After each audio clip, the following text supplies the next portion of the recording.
ଦିନେ ଗୋଟେ 5-6 ବର୍ଷର ପିଲା ତାଙ୍କ ଘରେ ବାହାରେ ଖେଳୁଥିଲା, ଏକା ଏକା ଆପେ ଆପେ ଖେଳୁଥିଲା।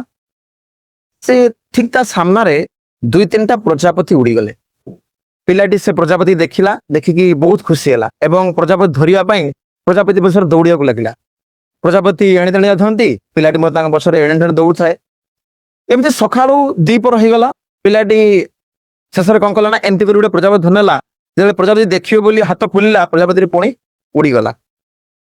ପୁଣି ମନ ଦୁଃଖରେ ପୁଣି ପ୍ରଜାପତି ପୁଣି ଦୌଡ଼ିବାକୁ ଲାଗିଲା।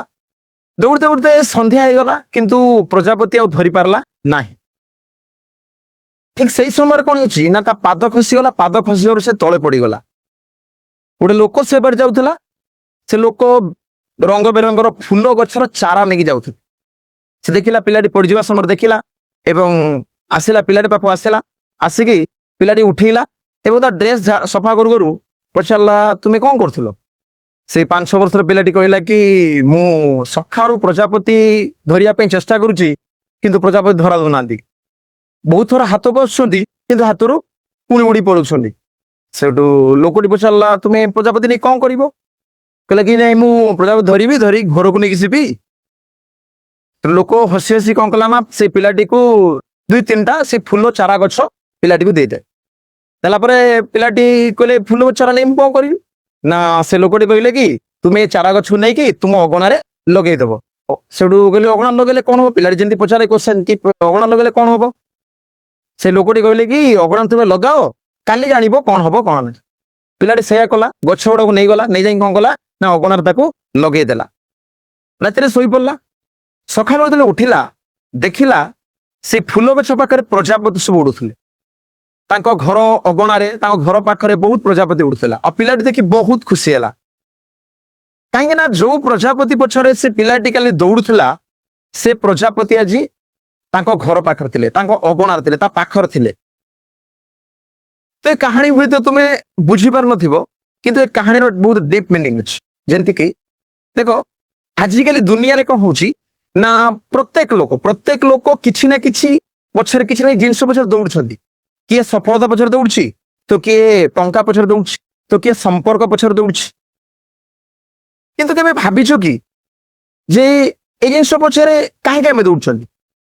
କୋଉ ଜିନିଷ ପଛରେ ଦୌଡୁଛନ୍ତି? କିଛି ଉଦ୍ଦେଶ୍ୟ ନେଇ ଦୌଡୁଛନ୍ତି ନା କଣ ଅଛି, ମିଳୁଛି କଣ ଏଠି?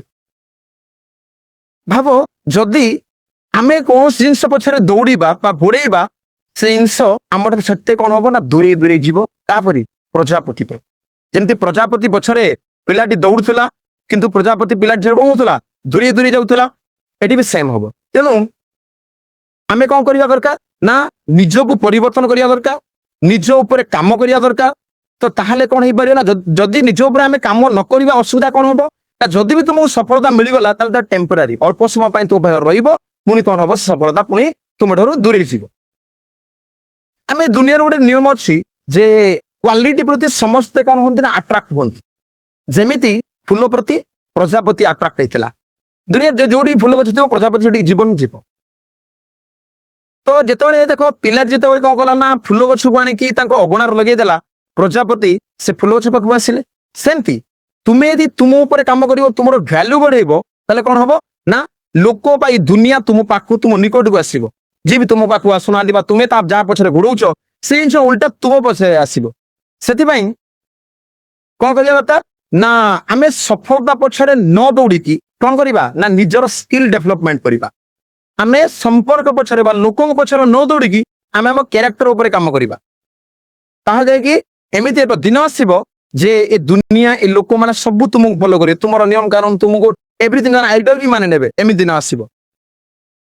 ଦେଖ, ଗୋଟେ ତ ଜାଣିଛ କି ନାଇଁ ମୁଁ ଜାଣିନି, ଯେ ଗୋଟେ ଅର୍ଡିନାରୀ ଲୋକ ଆଉ ଗୋଟେ ଏକ୍ସଟ୍ରାଅର୍ଡିନାରୀ ଲୋକ, ଏ ଭିତରେ ଡିଫରେନ୍ସ କଣ? ନା ଗୋଟେ ଅର୍ଡିନାରୀ ଲୋକ ସବୁବେଳେ କଣ କରେ ନା ଦୁନିଆ ବିଷୟରେ ଭାବେ, ଦୁନିଆକୁ ପରିବର୍ତ୍ତନ କରିବାକୁ ଚେଷ୍ଟା କରେ। କିନ୍ତୁ ଗୋଟେ ଏକ୍ସଟ୍ରାଅର୍ଡିନାରୀ ଲୋକ କଣ କରେ, ଯେ ସବୁବେଳେ ନିଜ କଥା ଭାବେ, ନିଜକୁ ପରିବର୍ତ୍ତନ କରିବାକୁ ଚେଷ୍ଟା କରେ। ଆଉ ନିଜକୁ ଯିଏ ପରିବର୍ତ୍ତନ କରିଦେବ, ସଫଳତା ତାକୁ ଯେମିତି ବେଲେ ଯୋଉ କ୍ଷେତ୍ରରେ ହଉ, କି ପାଠପଢା କ୍ଷେତ୍ରରେ ହଉ, ବିଜନେସ କ୍ଷେତ୍ରରେ ହଉ, ଯେକୌଣସି କ୍ଷେତ୍ର, ଜବ୍ କ୍ଷେତ୍ରରେ ହଉ, ତାକୁ କଣ ମିଳିବ, ସଫଳତା ମିଳିବ। ଆଶା କରୁଛି ଏ କାହାଣୀ ଆଉ ଏ କାହାଣୀର ମେସେଜ ତୁମକୁ ଭଲ ଲାଗିଥିବ।